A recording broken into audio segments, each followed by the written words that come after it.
60 থেকে 70% ডায়রিয়া হওয়ার কারণ হলো রোটাভাইরাস ও ভাইরাল জনিত ডায়রিয়া। ছোটবেলায় যদি শিশুদেরকে রোটাভাইরাস ভ্যাকসিন দেওয়া হয় তাহলে শিশুদের ভাইরাল ডায়রিয়া হওয়ার 40% চান্সেস কমে যায়। ভাইরাল ডায়রিয়াটা সেলফ লিমিটিং।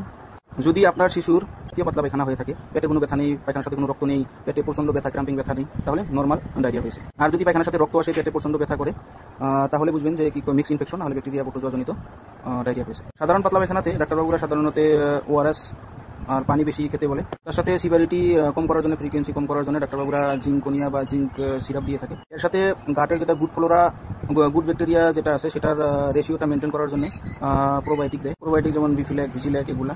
নর্মাল ডায়রিয়ার জন্য ওআরএস, জিঙ্ক সিরাপ আর প্রোবায়োটিক দিলে হয়ে যায়। পেটে প্রচন্ড ব্যথা, পায়খানার সাথে রক্ত আসে, ব্যথায় বহুত শিশু কান্দে, তাহলে অ্যান্টিবায়োটিক দেওয়া হয়। সাধারণত অফ্লক্সাসিন, ওনিডাজোল, মেট্রোনিডাজোল এগুলো অ্যান্টিবায়োটিক ব্যবহার করা হয়। শিশু যাতে ডিহাইড্রেশন না হয় সেজন্য ওআরএস ব্যবহার করা হয়। শিশু ডিহাইড্রেশন হলে কিরকম ভাবে বুঝবেন?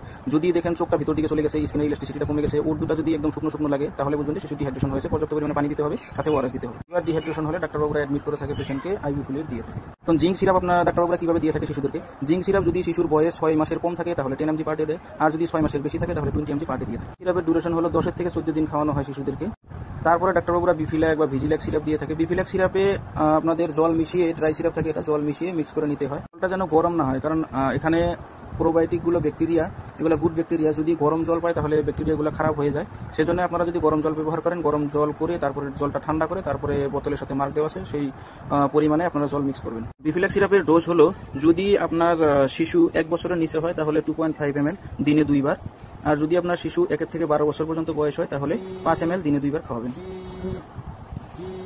বিফিল্যাক সিরাপ আপনারা খাওয়ার পরে খাওয়াবেন 5 থেকে 7 দিন পর্যন্ত।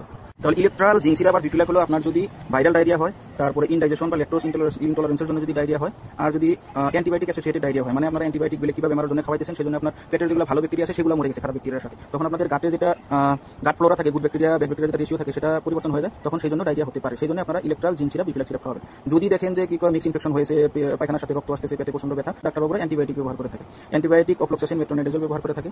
অফ্লক্সাসিনের ডোজ হলো 15 mg পার কেজি পার ডে, আর মেট্রোনিডাজোলের ডোজ হলো 30 mg পার কেজি পার ডে। তো সাধারণত O2M এগুলো সিরাপ ব্যবহার করে থাকা হয়। অফ্লক্সাসিন গ্রাম নেগেটিভ ব্যাকটেরিয়া যেরকম শিজেলা, সালমোনেলা, ইকোলাই এর সাথে গ্রাম পজিটিভ ব্যাকটেরিয়াকেও ধ্বংস করে দেয়। মেট্রোনিডাজোল অ্যানারোবিক ব্যাকটেরিয়া যেগুলো থাকে সেগুলোকে ধ্বংস করে।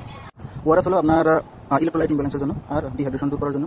জিঙ্ক হলো আপনার সিভিয়ারিটি কমিয়ে দেবে, ফ্রিকোয়েন্সি কমিয়ে দেবে, ইমিউনিটি বুস্ট করে দেবে। আর প্রোবায়োটিকটা হলো আপনার গাট ফ্লোরা যাতে ভালো থাকে, গাটে হার্মফুল ব্যাকটেরিয়া গ্রোথে বাধা দেয়, গাটের ইমিউনিটি বৃদ্ধি করে, গাটের ইনফ্লামেশন কমিয়ে দেয়, ডাইজেশন বাড়িয়ে দেয় এবং নিউট্রিশন অ্যাবজর্পশন বাড়িয়ে দেয়। অ্যান্টিবায়োটিক সিরাপে গায়ে লেখা থাকবে, দেখবেন প্রতি 5 ml বা each ml কত mg থাকলো, সেই হিসাবে স্ট্যান্ডার্ড ডোজ বডি ওয়েট হিসাবে ক্যালকুলেট করে আপনারা ডোজ ক্যালকুলেট করে ব্যবহার করতে পারবেন, বা ডাক্তারবাবুদের পরামর্শ নিয়ে আপনারা মেডিসিনগুলো ব্যবহার করবেন।